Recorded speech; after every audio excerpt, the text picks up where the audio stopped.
All right, y'all, welcome back. Today we are debunking one of the absolute wildest myths about life insurance that somehow refuses to die. Yeah, Jonah, today's myth is, I don't need life insurance.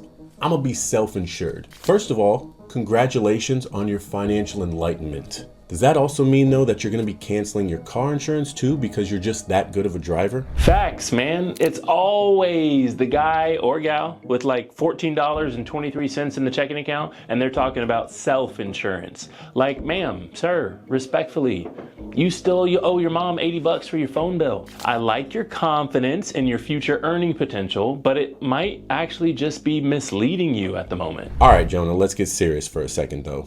Being self-insured means that you have so much money saved and invested that if something happens to you, you can just write a check and cover it yourself. I mean, I guess that does sound pretty nice if you could get there. Let's be honest, Sean. It's a beautiful goal to work toward, but statistically, almost nobody gets there. Not at the levels that they need to be to truly replace their lifetime earning potential. Plus, Jonah, I think if you ask anyone truly wealthy, would they rather use a huge chunk of their own money to pay for an emergency, a hospital bill, or long-term care expense, or pay a small amount of their own money to get access to a larger portion of someone else's money to pay for that same expense? They would pick using OPM, other people's money, 100 out of 100 times. That's actually exactly right. I've actually even asked people that question, and they all say, no chance, I'm gonna self-insure. I just buy the insurance. And that's why the wealthy are wealthy, because they understand leverage. Why in the world would you give up a big portion of mine, put it on standby, I have to have it to pay for that, when I can just give up a little portion of mine and I'll just take a large portion of yours? They're transferring the risk. That's like wealthy 101 and the opposite of self-insurance. But for some people who think they're going to be wealthy or don't understand the true cost of certain expenses later in life, they think self-insuring is what smart people do. Here's the real kicker, Jonah. Nobody, and I mean nobody, says, I don't need car insurance. I'm a good driver. My guy, you missed the whole point. Or how about this one, Sean? I got one.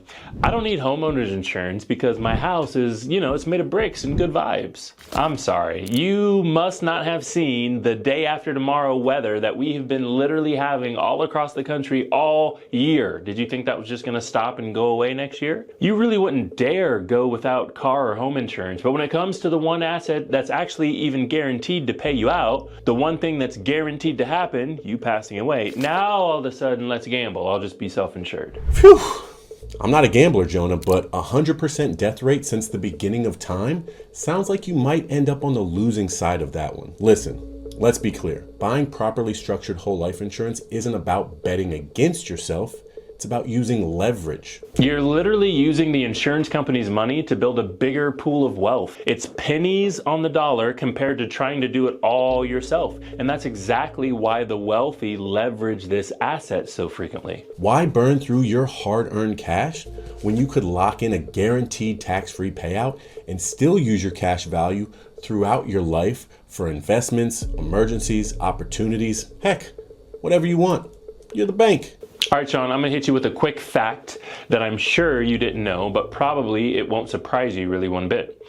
Less than 10% of Americans have enough net worth to even think about being truly self-insured. Oh, I definitely believe that.